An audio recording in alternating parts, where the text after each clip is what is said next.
Donc aujourd'hui, c'est jour 5 de notre semaine d'intercession. Et on va parler de se servir de nos armes avec efficacité et selon les règles spirituelles. La prière n'est pas une arme. Elle doit porter une arme, sinon elle demeure sans effet. C'est pas efficace. C'est comme avoir une carabine, ça peut intimider, mais si on n'a pas des balles à tirer, eh ben ça ne fait pas son job. On prie, mais on manque l'arme divine, c'est comme si on se bat de l'air. On fait le boxe, mais on n'a pas un adversaire. Donc Paul disait à Timothée que nous devons combattre selon des règles. Ça, c'est en 2 Timothée 2, verset 5.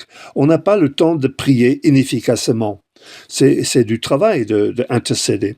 Quelle parole donnée par Dieu pouvons-nous brandir avec assurance devant cette situation? Et quand vous pensez à la promesse de Dieu, qui a été donnée peut-être prophétiquement par le réma de Dieu, l'esprit qui remplit la parole de Dieu, eh bien, c'est à ce moment-là que nous pouvons le brandir légalement, sans flancher, comme Moïse dans Exode 17. Dans ce cas, notre rôle est de croire à cette promesse et Dieu fera le reste. Heureusement, parce que nous sommes incapables de le faire. Donc nous avons 3 armes. On a vu ça dans les derniers jours. La parole de Dieu, qui est la vérité, et qui va contredire les circonstances, mais la parole de Dieu, la vérité, on le déclare.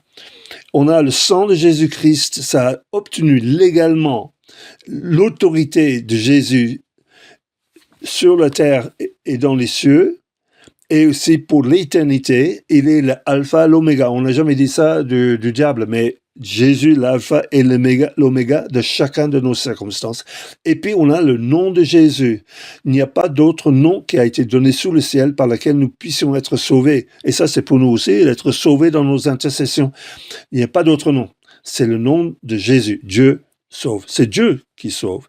Alors, nous utilisons cette épée de la vérité et on le proclame. L'autorité que donne le jeûne. Alors parfois, il est nécessaire de faire plus que prier et de confesser la parole de Dieu. En Marc 9, verset 29, Jésus explique à ses disciples qu'ils n'avaient pas pu délivrer un enfant possédé, que cette sorte de démon ne pouvait sortir en aucune façon que par la prière et le jeûne. Le jeûne est un moyen de fixer la foi et l'autorité dans un domaine spirituel. Notre autorité dépend de la place du Christ en nous. Devant une situation désespérée, quand on jeûne à plusieurs, la puissance de l'ennemi est complètement brisée. Et j'ai raconté que ce sont des chrétiens qui ont brisé le commerce très lucratif d'esclavage autrefois. C'était des chrétiens qui étaient aussi députés dans le Parlement anglais et qui ont prié et qui ont jeûné jusqu'au moment que le peuple accepte, et surtout les commerçants acceptent qu'on ne pouvait pas acheter ou voler finalement des noirs pour les vendre dans les plantations de sucre dans les Caraïbes. Et c'est la même chose au niveau des veuves avant que l'Inde est devenue indépendante. C'était encore le mode que quand il y avait un homme indien qui meurt, eh bien qu'on jetait dans le feu ses veuves aussi pour mourir avec lui.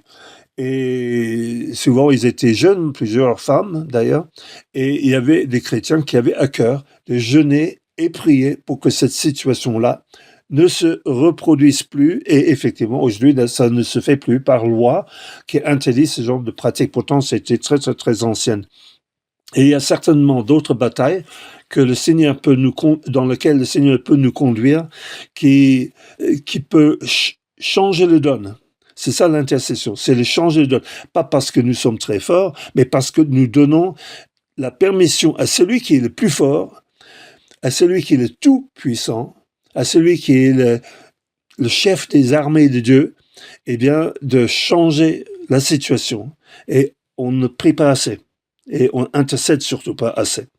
Donc, il y a l'arme aussi de la louange. Comme pour la prière, la louange a vraiment de l'effet quand elle est remplie de la parole de Dieu, pas de ses paroles, c'est pas de ses opinions, c'est pas la façon que nous traitons la parole dans notre esprit, ce que nous avons compris de la parole, c'est pas ça. C'est citer la parole avec conviction, parce que nous voulons que la parole de Dieu domine sur les événements des humains et sur les événements sur la terre, parce que nous le citons et nous donnons donc cette permission à Dieu d'intervenir, parce que Dieu est engagé par rapport à sa parole, il ne peut pas mentir et il va l'accomplir. Alors, on sait que il y avait Josaphat, on connaît cette histoire, 2 Chroniques 20, 12 à 17. Quand il était roi de Juda, son pays a été envahi par 2 ennemis qui se sont mis d'accord contre lui. La première chose qu'il a fait, c'est de proclamer un jeûne pour tout le peuple. D'ailleurs, ce qui est remarquable, c'est que pour faire face à l'ennemi, il a ramené tout le monde, les femmes, les enfants. Donc c'est ou bien Dieu qui gagne, ou bien c'était le massacre de tout un peuple. Et puis sa prière devant le peuple était « Il n'y a pas de force en nous. Il n'y a pas de force en nous. En tant qu'intercesseur, il n'y a pas de force en nous devant cette grande multitude. Et nous ne savons ce que nous devons faire. Nous ne savons. Mais nos yeux sont sur toi. Et c'est quand on est plus conscient de la présence de Dieu que de circonstances, c'est ça qui fait toute la différence. Et la parole prophétique a été donnée. Cette guerre n'est pas la vôtre, mais celle de Dieu. Et ce n'est point à vous de combattre dans cette affaire. Présentez-vous, tenez-vous là et voyez la délivrance de l'Éternel qui est avec vous. C'est une question de prise de position. Et ça demande un effort aussi, de prendre une position, mais de dire c'est Dieu qui doit vaincre dans cette situation. Et la bataille a été gagnée sans aucun effort du peuple de Dieu. Ils ont simplement loué et chanté la victoire de Dieu. Et l'ennemi s'est entretué dans une confusion totale. C'est ça bien, que tous les obstacles avec lesquels nous sommes confrontés, que l'obstacle disparaisse un peu comme le rosée le matin sous le soleil, ça disparaisse tout simplement, qui se neutralise, qui se autodétruit, et que quand vous regardez, l'ennemi n'est plus là. Sans doute, s'ils avaient pu lever le voile de ce qui se passait derrière les scènes, on aurait vu l'armée céleste mettre en déroute l'armée démoniaque. Ceux qui sont avec nous sont plus nombreux que ceux qui sont avec le monde. Alors il y avait un chrétien qui, pendant toute sa vie, ne croyait pas à la guérison divine et pensait que c'était fini avec la première génération des chrétiens. Ils avaient besoin des miracles, puisque maintenant on a des docteurs. Ils avaient besoin des miracles pour que l'Église primitive puisse décoller. Il y en a certaines dénominations qui croient ça. Mais du coup, il mourait d'un infarctus. Et la parole lui est venue, par tes meurtrissures, je suis guéri. Alors cette parole a toujours été dans la parole de Dieu, ça a toujours été là depuis des milliers d'années. Mais il a rajouté, Seigneur Jésus, par tes meurtrissures, je suis guéri, Seigneur Jésus, répété plusieurs fois à haute voix. Et puis il voyait au fond de son lit, au pied de son lit, une ange lumineuse qui ne regardait pas le malade, mais qui regardait un être derrière son lit. C'était l'esprit du mort imminente. Et soudainement, il guérit entièrement et il a pu livrer ce témoignage. Apparemment, l'ange ne put agir qu'au moment où le mourant plaça l'épée entre les mains de l'ange. L'épée, c'était la parole de Dieu que l'esprit lui demandait d'articuler d'une façon audible. Et c'est alors que la confession de la parole de Dieu devint une arme. C'est pas quand on y pense, c'est seulement quand on le confesse. Et l'ange s'en est saisi immédiatement pour lui sauver la vie. Nous rentrons, dans ce cas-là, dans une position d'accord avec les lois spirituelles de Dieu, où des armées célestes peuvent légalement combattre pour une église militante. Alors, une église militante, ça c'est intéressant aussi à étudier un petit peu. Qu'est-ce que c'est une église militante? Mais ça veut dire que c'est une église qui va au combat. Et pas avec le fleur au fusil, parce qu'ils n'ont pas la confiance en leur propre capacité, mais par contre, ils sont capables à prendre position, quel que soit le coût que ça peut représenter, mais ça ne coûte rien du tout, parce que c'est immédiatement que des anges que Dieu envoie prennent en charge la situation. Et nous devons persévérer jusqu'à la victoire. N'oublions pas que l'ange qui apporte la réponse est déjà en route. Alors, quelques réflexions. Est-ce que la prière est une arme?